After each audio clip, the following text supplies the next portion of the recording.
안녕하세요. 여기는 조용한 이야기를 나누는 곳 아세나 책방입니다.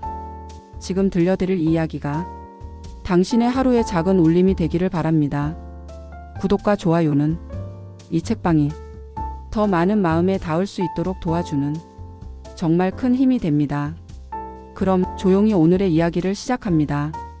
매년 5월 8일 정확히 오전 9시 30분 제 핸드폰이 아닌 엄마의 핸드폰에서 알람이 울립니다. 그 소리는 더 이상 전화도 받지 않고 문자도 오가지 않는, 그저 꺼내지 않는 작은 기계에서 울리는 단 하나의 메시지입니다. 우리 아가 사랑해. 짧은 문장 단 한 줄. 하지만 저는 그 말을 들을 때마다 심장이 멈추는 것 같아요. 엄마는 몇 해 전 돌아가셨습니다. 갑작스러운 병으로 준비할 틈도 없이 저를 남기고 떠나셨죠. 그 후로 저는 엄마의 물건을 하나도 버리지 못했어요. 특히 그 작은 핸드폰 하나는 마치 엄마와 마지막으로 연결된 끈 같았습니다. 어느 해 어버이날 우연히 꺼져 있던 엄마의 핸드폰을 충전해 보았고, 그날 그 알람이 울렸습니다. 엄마가 살아생전 남겨둔 5월 8일 오전 9시 30분 반복되는 알람. 그 안엔 메시지가 저장돼 있었어요. 우리 아가 사랑해. 그 순간 저는 다시 무너졌습니다. 엄마는 그 말 한마디를 매년 제게 전하고 싶었던 거였어요. 그날 이후 저는 매년 5월 8일이면 엄마의 핸드폰을 꺼내 충전합니다. 그리고 9시 30분 그 알람이 울리길 기다리죠. 올해도 그 메시지는 어김없이 울렸습니다. 하지만 과연 내년에도 울릴까요? 이 이야기의 끝엔 그 알람이 울리지 않는 날이 옵니다. 그날 저는 다시 엄마를 가슴에 품게 되었습니다. 엄마가 돌아가신 건 제가 26이 되던 해 봄이었습니다. 어버이날을 한 주 앞두고 그분은 아무 말도 없이 제 손을 한 번 꼭 잡고 눈을 감으셨어요. 그 손 지금도 기억나요. 따뜻하면서도 너무 약했죠. 그리고 그날 이후 집 안에는 정적만이 남았습니다. 엄마의 방은 손도 대지 못한 채 몇 주가 흘렀고, 엄마가 쓰던 휴대폰도 책상 서랍 속에 넣어두었습니다. 알림도 전화도 오지 않는 그 작은 기계는 마치 죽음 자체처럼 움직이지 않았죠. 그런데 그해 5월 8일 어버이날 아침, 알 수 없는 진동 소리에 잠에서 깼습니다. 소리는 서랍 속에서 울리고 있었고, 저는 무심코 그 서랍을 열었습니다. 그 안에는 엄마의 휴대폰이 있었습니다. 꺼져 있던 화면에 작은 알람창이 떠 있었어요. 5월 8일 오전 9시 30분 우리 아가 사랑해. 심장이 내려앉았습니다. 엄마는 살아있을 때 이 알람을 설정해 두신 거였어요. 그저 단순한 문자도 녹음도 아닌 알람입니다. 그리고 그 안에 저를 향한 단 한 줄의 문장이 있었어요. 우리 아가 사랑해. 그날 저는 그 자리에서 한참을 울었습니다. 그 문장을 손끝으로 수십 번 넘기면서도 눈물이 멈추지 않았어요. 그 알람은 매년 반복 설정으로 되어 있었습니다. 그래서 저는 결심했어요. 앞으로 매년 5월 8일 엄마의 목소리는 없지만 그 알람으로 마음을 꺼내보자고. 그 다음 해, 또 그 다음 해, 매년 어버이날 아침이면 엄마의 핸드폰을 꺼내 충전하고 그 알람이 울리길 기다렸습니다. 우리 아가 사랑해. 늘 같은 문장이었지만 그날마다 다르게 느껴졌어요. 어떤 해는 감사했고, 어떤 해는 미안했고, 어떤 해는 보고 싶어서 하루 종일 울기도 했어요. 그 알람을 들으며 저는 어린 시절 기억도 하나씩 꺼내게 됐습니다. 아파서 학교에 못 갔던 날 엄마는 말없이 제 옆에 앉아 죽을 끓여주셨죠. 시험에 떨어져 울던 날 말 한마디 없이 제 손만 꼭 잡아주셨던 기억. 그때는 몰랐어요. 그런 사랑이 얼마나 큰 의미였는지. 사랑해라는 말, 엄마는 말로 자주 표현하지 않았지만 행동으로는 늘 저를 감싸주고 있었어요. 그래서 그 알람 하나는 그 모든 날들을 대신해 제게 말을 걸어주는 것 같았습니다. 시간이 흐르면서 그 알람은 점점 제 삶의 일부가 되었어요. 그리고 저는 엄마와 나눈 기억을 조금씩 사람들과 나누게 됐습니다. 친구에게, 연인에게, 그리고 이제는 세상의 이야기로 전하게 되었어요. 하지만 그 사랑이 끝나지 않기를 바랐던 제 마음과는 다르게 그 해가 오고 있었습니다. 그 마지막 알람이 울리는 해. 올해도 어김없이 5월 8일이 다가오고 있었습니다. 그 날이 가까워질수록 제 마음은 더 조용해졌고 어딘가 낯선 긴장감이 감돌았어요. 이번엔 아마 마지막일지도 모른다는 예감이 들었거든요. 엄마의 휴대폰. 이제는 기종도 너무 오래돼서 충전도 어렵고 화면도 자주 꺼지곤 했죠. 며칠 전부터는 배터리가 오래 충전되지 않았습니다. 그래도 저는 매년 그래왔듯이 그날 아침 조용히 핸드폰을 충전기에 꽂았습니다. 그리고 오전 9시 30분.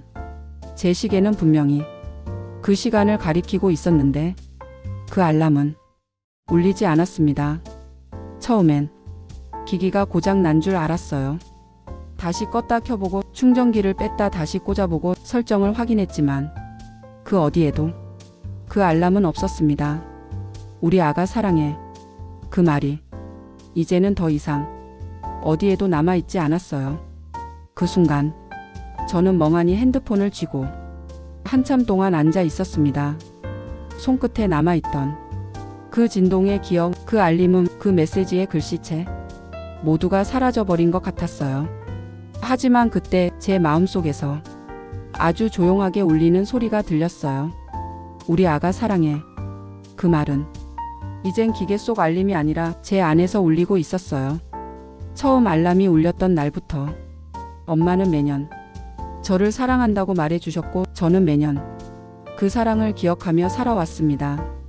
그리고 이제 더 이상 알람이 울리지 않아도 그 사랑은 제 안에 영원히 남아있게 된 거였어요. 문득 엄마가 왜 알람을 남겼을까 생각했습니다. 엄마는 죽음이 가까워졌을 때 이 사랑을 내가 계속 기억하길 바랐던 거겠죠. 그 사랑이 기억 속에만 머물지 않고 시간을 넘어 다시 저를 감싸주길 원했던 걸 거예요. 그래서 지금 그 알람이 울리지 않는 이 순간이 어쩌면 진짜 마지막 선물이라는 생각이 들었어요. 왜냐하면 이제는 외부의 장치가 없어도 엄마의 사랑이 제 가슴 속에 선명하게 울리고 있으니까요. 그날 저는 엄마의 핸드폰을 조용히 껐습니다. 그리고 그 위에 편지지 한 장을 올려두었어요. 거기엔 이렇게 적었습니다. 엄마, 이제 알람 없어도 돼요. 당신의 사랑은 매일 아침 제 마음을 깨워주고 있으니까요. 보고 싶고 사랑합니다. 그리고 저는 처음으로 엄마의 방에 들어가 모든 창을 열었습니다. 햇빛이 쏟아졌고 그 안엔 엄마의 향기, 엄마의 숨결, 엄마의 사랑이 그대로 머물러 있는 것 같았습니다. 마지막 알람이 울리지 않은 그날, 저는 오히려 가장 크게 엄마의 사랑을 느꼈습니다. 그리고 깨달았어요. 사랑은 소리로만 기억되는 게 아니라 마음으로, 삶으로 계속 살아가는 거라는 걸. 그날 이후로 엄마의 핸드폰은 서랍 깊숙이 들어갔습니다. 이제 더 이상 그 작은 기계에서 알람이 울리진 않지만 엄마의 사랑은 매일 제 하루 속에서 조용히 울리고 있어요. 아침에 눈을 뜰 때 가만히 하늘을 올려다보며 엄마 오늘도 잘 지내셨나요? 라고 묻습니다. 출근길 버스 안에서 햇빛이 얼굴을 스치면 엄마의 손길이 떠오르고요. 식탁에 앉아 따뜻한 국물을 떠먹을 때 어릴 적 엄마가 해주던 된장국 맛이 문득 그리워집니다. 그리고 밤이 되면 혼자 속삭입니다. 우리 아가 사랑해. 그 말이 이젠 엄마의 목소리가 아니라 제 입에서 자연스럽게 흘러나와요. 엄마는 그렇게 제 안에 남아 살아가고 있었습니다. 사람은 떠나면 끝이라고 생각했지만 사랑은 끝나도 여운으로 남는다는 걸 이제야 알게 되었습니다. 그 마지막 알람이 울리지 않은 날 저는 울지 않았습니다. 오히려 조용히 미소를 지었습니다. 그건 끝이 아니라 사랑이 가슴속으로 완전히 스며든 순간이었으니까요. 사랑은 더 이상 울리지 않아도 잊히지 않는 거구나 깨달았습니다. 그리고 엄마가 남긴 그 한 줄의 문장을 이젠 제가 누군가에게 전하려 합니다. 우리 아가 사랑해. 언젠가 제 아이가 생긴다면 혹은 사랑하는 사람에게 이 감정을 전해야 할 순간이 온다면 저도 엄마처럼 그 말 하나를 용기 내어 말할 수 있을 거예요. 지금은 없지만 여전히 제 삶 곳곳에 남아있는 사람. 그 사람의 사랑은 시간을 넘고 죽음을 넘어 여전히 나를 지켜주는 등불이 됩니다. 그리고 그 사랑은 우리 모두에게 있습니다. 비록 지금은 말하지 못했더라도, 표현하지 못했더라도, 전하지 못했더라도 그 마음은 분명히 전해졌을 거예요. 사랑은 늦어도 멈춰도 흐르기만 한다면 반드시 닿게 되어 있으니까요. 오늘 이 이야기를 당신과 나누고 싶었습니다. 혹시 당신에게도 전하지 못한 사랑이 있다면 지금 조용히 그 이름을 한번 불러보세요. 그리고 그 사람에게 말해주세요. 당신을 사랑합니다. 지금까지 이 긴 이야기의 끝까지 함께 해주셔서 진심으로 감사합니다. 어쩌면 이 이야기는 누군가에겐 너무 슬프고 누군가에겐 너무 익숙한 그런 이야기였을지도 모르겠습니다. 말하지 못한 사랑, 돌아보지 못한 마음, 놓치고 나서야 깨닫게 되는 사람.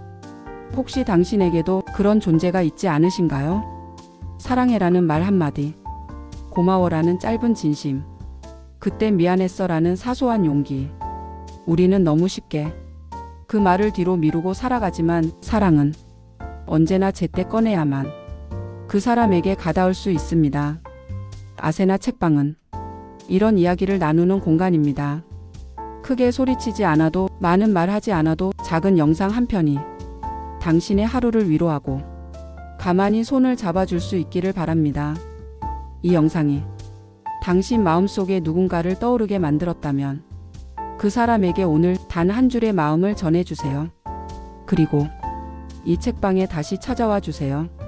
당신이 지치고 사랑이 그리워질 때, 말하지 못한 감정이 마음속을 무겁게 할 때, 아세나 책방은 여전히 여기서 당신의 이야기를 기다리고 있을게요. 구독과 좋아요, 그 작은 손길 하나가 이 따뜻한 이야기들이 더 많은 사람에게 닿을 수 있는 길이 됩니다. 혹시 지금 마음속에 떠오른 얼굴이 있다면 댓글로 남겨주세요. 그 이름을 우리가 함께 기억할 수 있도록, 그리고 그 사랑을 우리 함께 잊지 않도록 다음 이야기에서도 다시 만날 수 있기를 바랍니다. 감사합니다. 당신의 사랑이 언제나 닿기를 응원합니다.